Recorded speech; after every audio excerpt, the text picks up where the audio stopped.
Remember the old saying, sticks and stones may break my bones, but words will never harm me. Well, today we're exploring the theory that words can drive someone to death. This is the case of Alexander Urtula.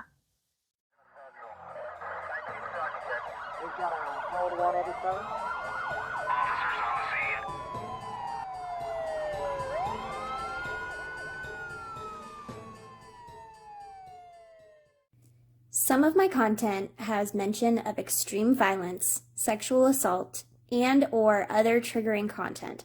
Discretion is advised. All right. So, first of all, hello. Hello. It's about Thanksgiving. Just a week away for us. Less than a week. I don't know when this will come out, to be honest. Yeah, probably after for you guys. Hopefully you had a good Thanksgiving. Right. Well, it might be this Tuesday, so who knows? Yeah, we'll see. We'll see. I've been really busy. We've both been really busy. Right. So. But are you thankful for anything in particular this year? Well, definitely thankful for Sophia. Yes. Thankful for, I guess really everything. I mean, family, friends, okay, health. I mean, I'm getting old, but still thankful to be doing all right. Right. How about you? I'm definitely thankful for all those things as well. And then also that we get to do this.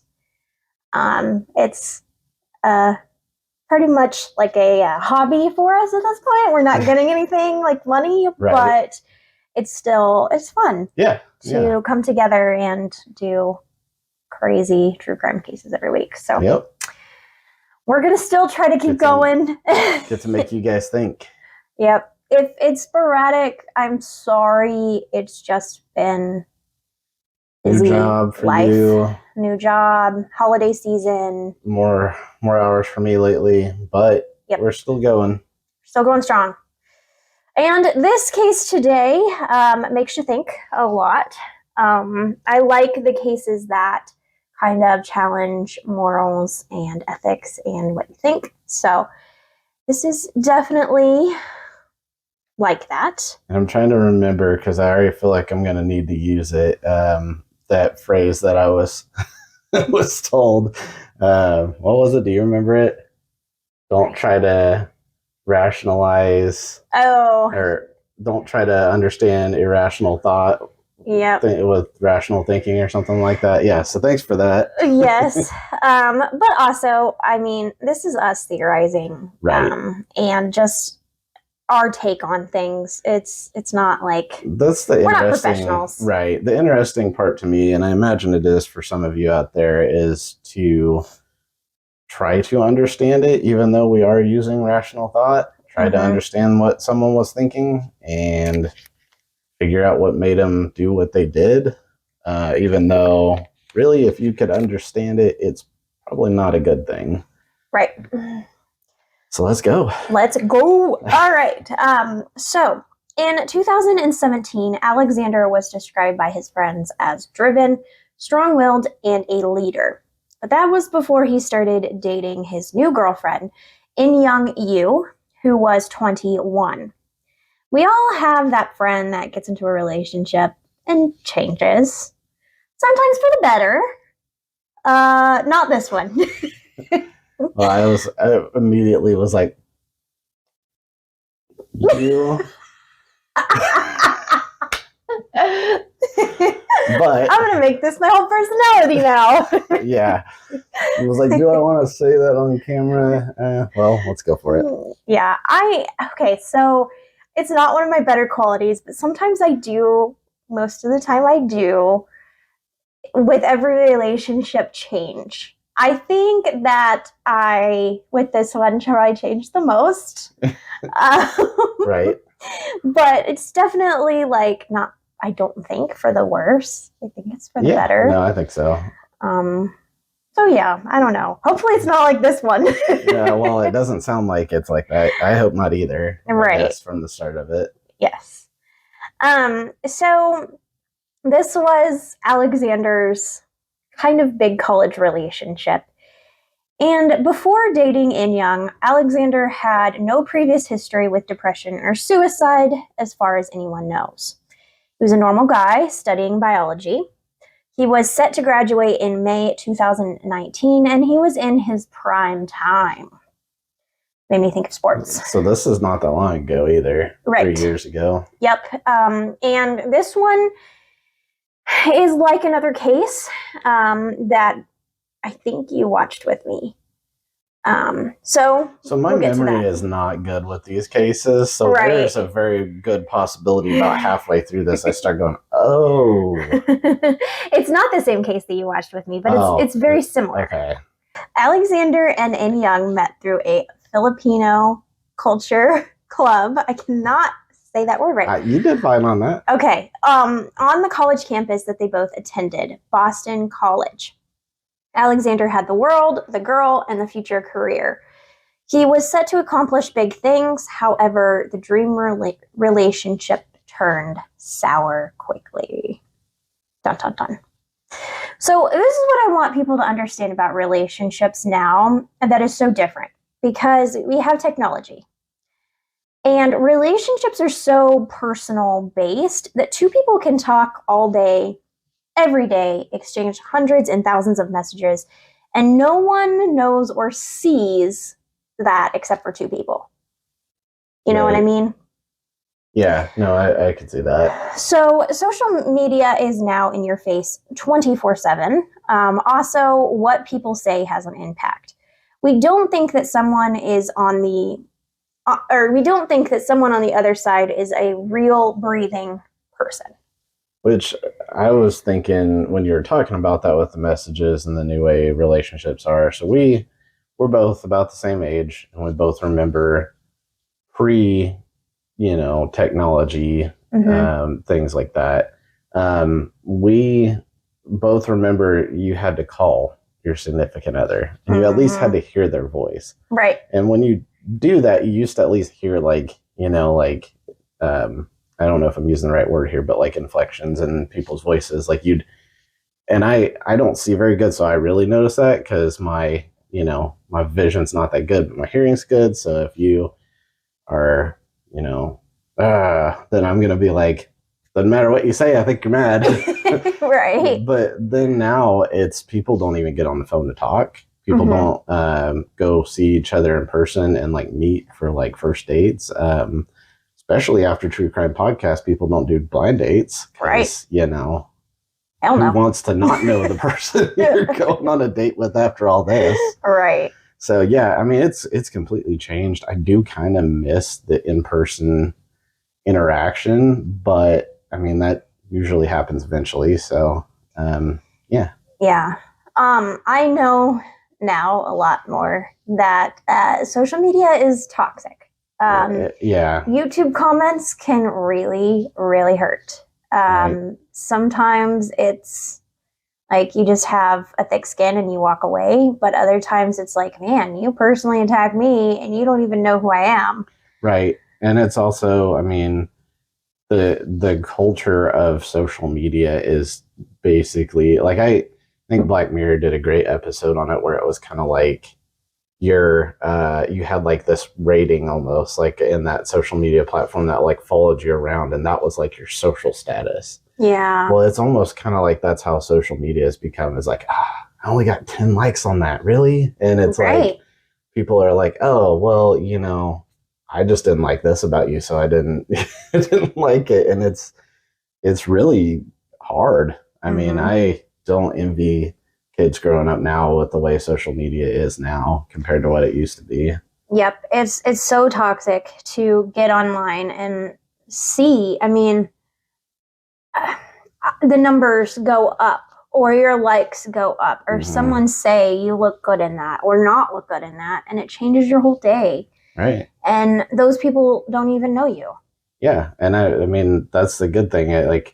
Well, it's not the good thing, but the good thing is that everybody's connected and that everybody can see it. So you can use it to build people up if you choose to do that, but nobody knows who's behind the keyboard.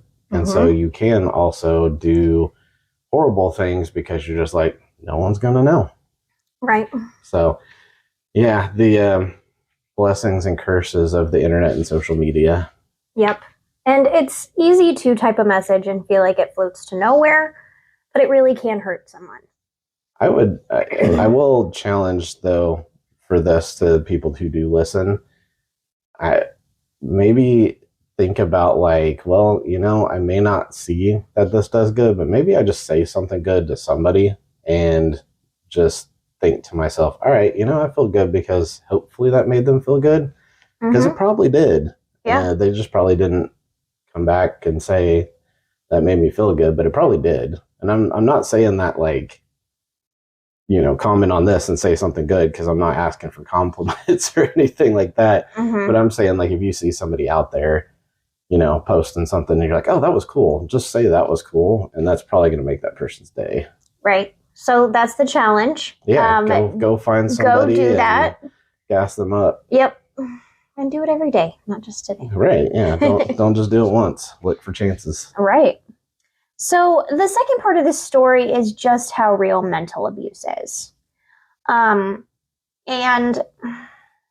texting someone hurtful, hateful things, like kind of what happens in this story, I wanted to point out that it's not love. There is this misconception that jealousy and fighting is love, real love. And that if you don't fight, it's, it means you don't really care about someone, There's no passion. Yeah, right. And, every relationship has ups and downs. But this type of thing that happens in this story, as you can see later as I continue, is not real love. It's not okay. It's abuse, whether it's real words in person or digital. Cyber stalking is real. Emotional abuse is real. And these things really happen, and it really hurts someone or could kill someone, as we see. And just for some background here, because this is making me think a lot of like your work experiences. That's not what you're doing necessarily now, but what you've done in the past. You've worked with domestic violence, and the thing that really just, when you said it, it stuck in my head, and it still sticks in my head to this point, is you talk to some victims of domestic violence, and they would tell you what happened and look at you and say, is that abuse? Right. And it really makes you realize that just because you know something's abuse, or just because you think you know it's abuse, you might not. Exactly. You may be conditioned to think that, like you said, this is what love is, but it is good to educate yourself on what's abuse and what you should expect from your partner. Yeah. And I think this is also a really good example of the fact that women can emotionally abuse men and cyber stalk men as well, because people think that it's just on the men's side. It goes both ways. Right. And it does happen. And if you think you're experiencing something, I will post some links below, of course, as I always do. But you're not alone. You can get help. You can call and just talk to a hotline, and it, just be someone you talk to about what's going on. And from the male's perspective there, don't just drop the whole bravado, drop the I'm a strong man. I honestly think you're a stronger man if you go talk to somebody when you need to talk to somebody, because that's not easy to say, I need help. Like that's hard. So don't think of it like I'm weak for asking for help. Think of it like I'm strong because I did something that a lot of guys struggle with not being able to do, which is go talk and ask for help. I struggle with it. Right. I think a lot of people do struggle with it, men and women. Right. But I think there's this misconception that men are like, well, women can't abuse men. We're tough. We're, mentally strong. We can take anything. Or I mean, it's literally like the asterisk on everybody's sentence where they're like, yeah, women are more abused than men, but also men probably likely don't report it as much according to most, most studies that are done. And so it's mentioned with everything. Doesn't mean it's true, but I mean, there's been a lot of studies that men are less likely to report it. So not diminishing the fact that there have been a ton of men that abuse women. I mean, that does statistically happen more, but it's just saying on both sides, if you feel like you're going through that, or if you realize you're going through that, you're stronger for reaching out. Yep. And find love that is real and that is understanding. It is so much better to be in love with someone when it's not toxic. Right. Trust me, I've had both. Communication, problem solving, real love, all of that is way better than the toxic jealousy and abuse and that cycle. Yep. And we know it's easier said than done. Yep. Yep. I'm not trying to preach. Right. But let's get into the story. Well, I just wanted to point that out because that's a big key point in this. And yeah, so anyway, back to Alexander and Inyoung. Their relationship was very digital, but we do know that Inyoung allegedly became abusive towards Alexander in the late summer of 2018 after discovering that he was not truthful about communicating and meeting with his ex-girlfriend, who was also a Boston College student.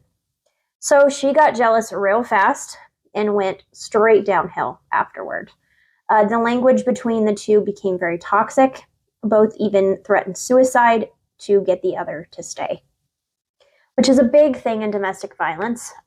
We see this a lot, is someone saying, I'm going to kill myself if you don't come back, or trying to kind of guilt someone else into staying. I literally saw it with someone I knew happen once where his girlfriend did that to him and talked to him about it. And he was like, what do I do? Yeah. And it's hard to give advice in that situation because it's like, he's like, well, I mean, it's abusive, but what if the person acts on that threat when I do leave? Right. And the person that was talking about that is a really good person, and he's like, that would stick with me forever. So I definitely, if you're in that situation, we already beat it down, but get help. Yep. Talk to somebody, let them help you figure out a way to get through it. Yep. Look for resources. There are two sides to every story, and I was not in the relationship, so I don't know all the sides. But we do have some access to some of the texts that were exchanged, and these were read in court. Here are some of the texts, just so you know. They were spread out over a few months, even years. And that's a good note, too. We talked about how people are anonymous behind their phones. It's a false sense of anonymous. False sense of anonymity. Anonymity, yes. I'm not attempting to rap. I'm just stumbling over words. Right. Yes. So yeah, it's a false sense there, and something like this happens, they will pull your phone records, and most of the time they get those phone records, and it's no longer anonymous. Yep. So Inyoung said to Alexander, do everyone a favor and go fucking kill yourself. You're such a fucking stupid ass worthless shit. Another time, fuck you, go kill yourself. You deserve nothing in the fucking world. And just like this, if we get monetized, this one's not getting monetized. Right. But no, terrible, Sorry. terrible. A lot of these things and other things like this happened in April, only a month before Alexander's death. Alexander wrote to Inyoung, you own me, all of me, only you. You have complete control of me emotionally, physically, and you dictate my happiness. You owning all of me includes everything. What I think, what I feel, you own all of that. All of my history, everything. Anything you want, I will give it to you. Your happiness is my only priority. It was at 12:01 a.m. he also said in one, I'll go die for you, whatever will make you happy. So there's a clear power dynamic happening in the relationship. Let's make this clear, both sides were way out of line. I feel like just by a lot of text, there was back and forth of manipulation. Right. And threatening to commit suicide to control someone is never good. Right. But also saying go kill yourself is not good either. And the amount of viciousness that Inyoung has while texting was extremely abusive as well. Right. She put a tracking device on Alexander's phone so she would know where he was. Which is stalking. Mm-hmm. So on the morning of May 20th, 2019, the couple were arguing, as usual. Alexander was preparing for his college graduation. This was his graduation day. And as a usually happy day was brought down by his girlfriend's text. Inyoung tracked his location as he went to the top of the roof of a parking garage at Boston College. There, Alexander jumped to his death. This was only 2 hours before his graduation ceremony. I mean, again, I've said this in other ones. I try to put myself in the shoes of people in the situation. I can't imagine how heartbreaking that is for everybody who cared about him on a big day like that, an important day, for that to happen. I mean, you got to think everybody woke up thinking, "Oh, today's the day, good for him," and then that happens. It's crushing and awful.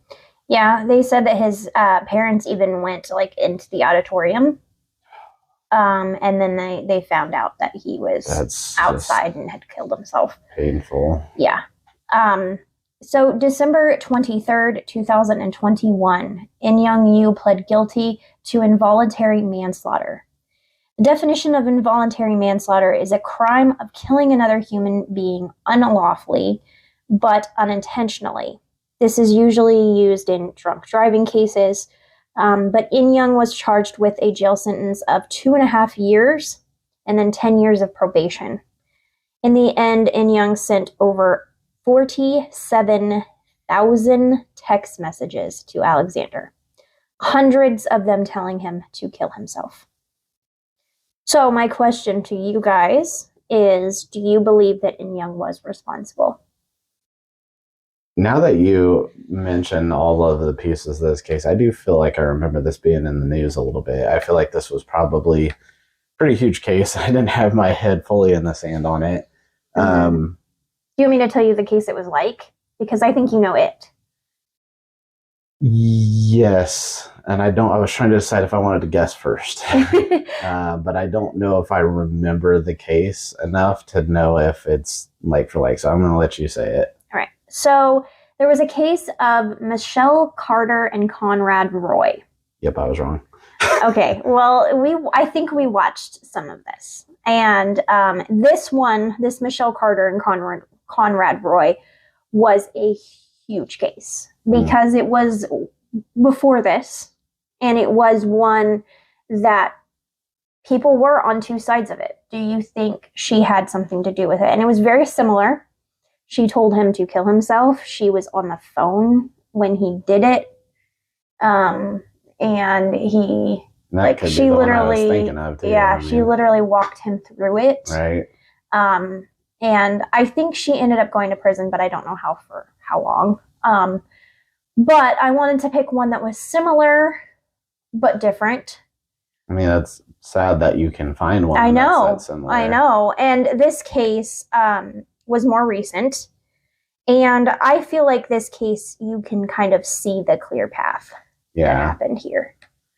So go ahead with your thoughts. Yeah, I mean, so as we have established, emotional abuse is abuse. Mm-hmm. And if you abuse someone and they die, you go to jail for it. Right. If you emotionally abuse somebody and they die, I think you should still go to jail for it. Mm-hmm. So for me, the question wouldn't be, should she have gone to jail for it? It's how long should she have gone to jail for it. I mean, I don't know. I guess I don't know on that. Like you mentioned, comparing it to drunk driving, like I don't know what the difference in those penalties are. I don't know if you're a drunk driver and you get longer or if you get less.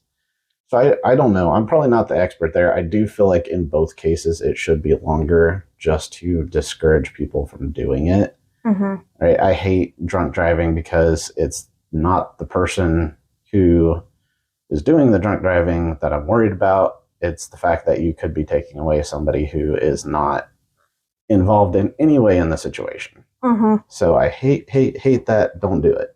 Mm-hmm. But I kind of lost my train of thought for a second. I got a little into it. So yeah, I hate that. But at the same point in time, I think the penalties might need to be a little higher because people are just not. They don't feel like, oh, it's not going to be that bad if it happens, or if I get caught and I get in trouble, oh, I got a few more strikes before anything too bad happens to me. Right.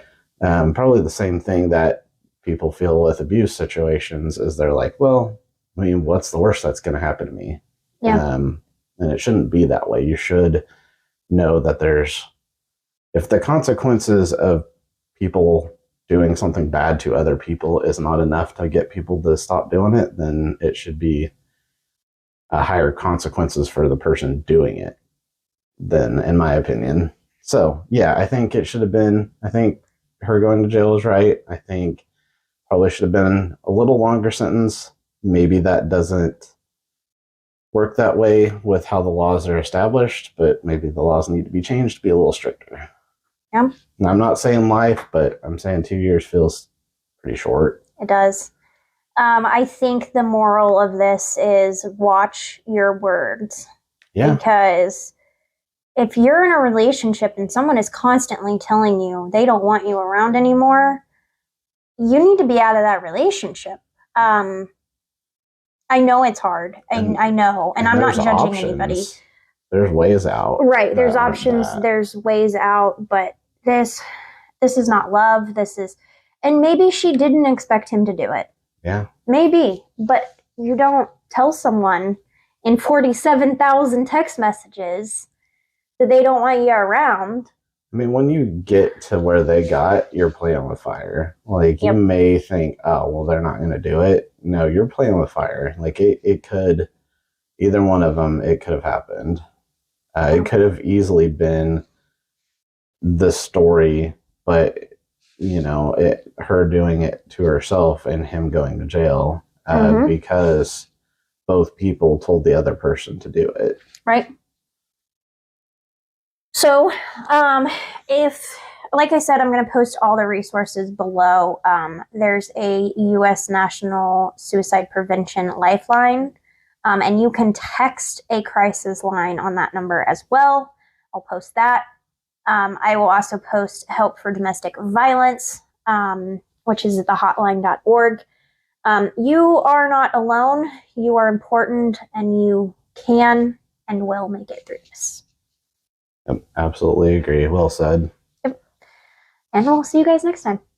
Hey guys, take care of yourselves. Bye. Hi guys, I just wanted to say I hope you enjoyed this video. If you like any of the content for Code 187, please click that subscribe button, that like button, that share button.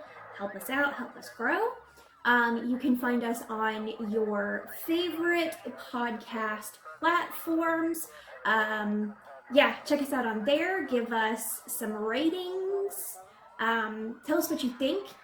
We're also across every social media on Code 187. So we're on TikTok, Instagram, Twitter, Facebook. I think that's it. And of course, YouTube. So please, please, please subscribe if you like our content and spread the word. We'll see you guys next time. Bye.